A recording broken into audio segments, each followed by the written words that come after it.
Hello, જય શ્રી કૃષ્ણ બધાને। આજે છે દિવાસો, એટલે હરિયાળી અમાસ કહેવાય। આજે બધી બહેનો વ્રત રાખે, દેવવ્રત જીવવ્રતનું રાખે અને બધા પૂજવા પણ જાય। અને અમે ગયા હતા હવેલીએ, દર્શન પણ કરી આવ્યા। આ તો બે હવેલીએ આરતી પણ થઈ, થોડાક વહેલા ગયા હતા એટલે બે જગ્યાએ આરતી પણ કરી અને દર્શન પણ કર્યા મસ્ત। તો બધાને દિવાસાના જય શ્રી કૃષ્ણ। અને ચાલો હવે કરીએ આપણે ઠાકોરજીના દર્શન।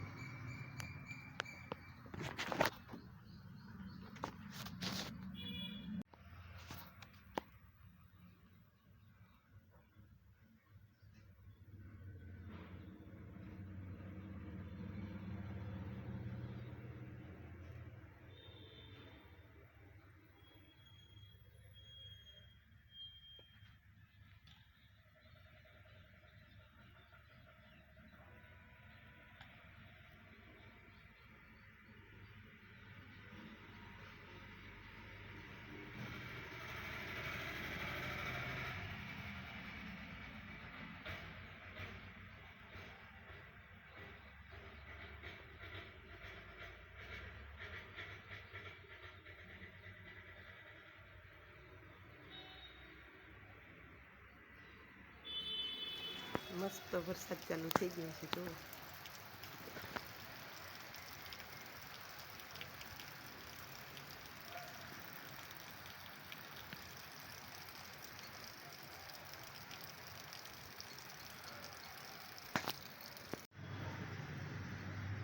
હા તો ગાઈસ, મસ્ત બધું કામ પતી ગયું છે સવારનું।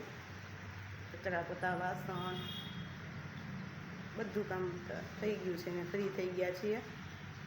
તો હજી રસોઈને તો વાર છે, એટલે થોડુંક બીજું કામ છે। કરિયાણું આવ્યું છે તો સાફ સફાઈ નહીં કરવી પડે। આમ તો બધું હવે તો સાફ જ આવે છે, હવે તો કરિયાણું જે લઈને એ બધું સાફ કરેલું જ આવે છે, એટલે હાથ ફેર જ કરવાનો હોય, પણ એ કરવો તો પડે જ। તો થોડું ઘણું એ કરી લઈ।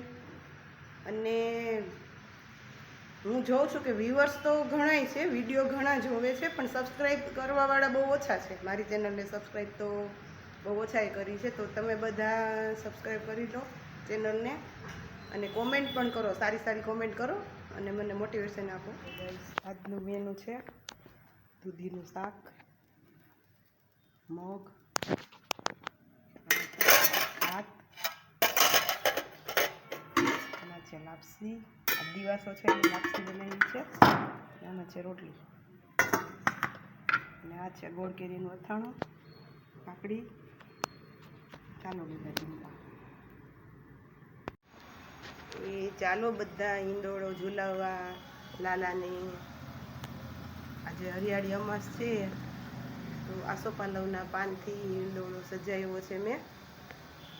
જો બધા દર્શન કરશો અને બધા કોમેન્ટ પણ કરજો કે તમને હિંડોળો સજાવ્યો તો એ કેવો લાગ્યો, અને આ વિડીયો પણ આજનો કેવો લાગ્યો એ જરૂર ને જરૂર મને કોમેન્ટ કરજો।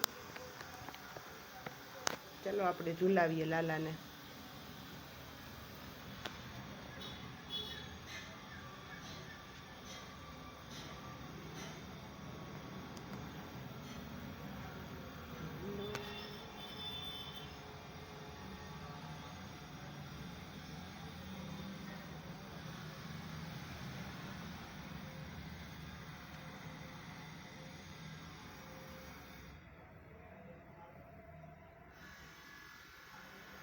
તો બધાને મજા આવી હશે દર્શન કરવાની। ભગવાનના દર્શન કરવામાં તો આનંદ જ આવે ને, બરાબર ને? કન્ટિન્યુ કરીએ।